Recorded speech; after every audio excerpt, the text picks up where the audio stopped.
sot vjedhjet elektronike është bërë një nga problemet më të mëdha.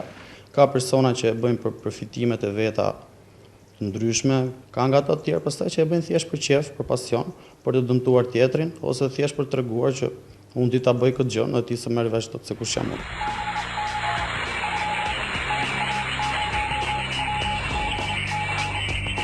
Shfrytëzimi i kompjuterave, internetit, shërbimeve celulare apo çfarëdo sistemi tjetër digjital ka bërë që shoqëritë të afrohen si asnjëherë, ndërsa bota të transformohet në një vend më të vogël. Por së bashku me këtë lindin dhe anë të errta të këtij procesi që bart me vete dinamizëm, por dhe shumë pak përgjegjësi.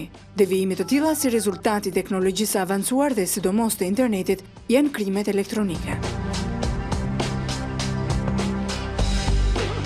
Vjedhja e të dhënave identitare, hyrja në rrjetet sociale, grabitjet virtuale deri tek pornografia e të miturve dhe genocidi kompjuterik, po e transformojnë këtë lloj krimi abstrakt në nën produkt konkret dhe pa autor. Ka metoda ndryshme dhe për fshirjen e identitetit, pasi një nga metodat është shumë e thjeshtë, domethënë që fshirjen e IP-s kompjuterit, fshirjen e identitetit kompjuterit nga i cili bëhet ose identitetit të vendit se ku bëhet, ose më saktë ngatrimi i tij me ndonjë kompjuter tjetër ose me diçka tjetër.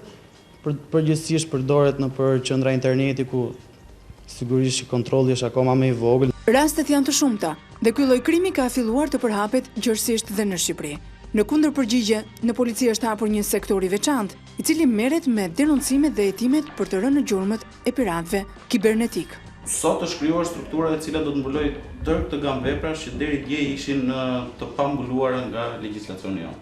Me krijimin e këtij seksioni dhe qytetarët aktualisht kanë një vend ku të adresohen për bërë kallëzimet e tyre.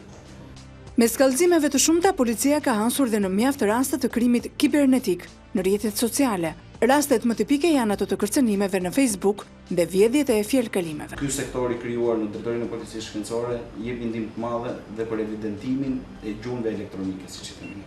Kanë të bëjnë me shenjat që mund të lënë veprimet ndryshme në pajisjet elektronike. Me logërat ndryshëm ose me komandat ndryshme ose në krijimin e miniviruseve, krijon një faqe treme, ti fut dhënat e tua, identitetin tënd, duke e ditur që faqja është origjinale e kompanisë ose faqja që ti do të përdorësh, ndërkohë që ajo është faqe komplet e rreme, merr dhënat e tua. Struktura e re policore që po heton krimin kibernetik, sigurisht mbështetet në një bazë ligjore. Për këtë janë shtuar 12 nene në Kodin Penal të Republikës së Shqipërisë, të cilët parashikojnë masa deri në 6 vjet heqëlirie për të gjithë shkelësit.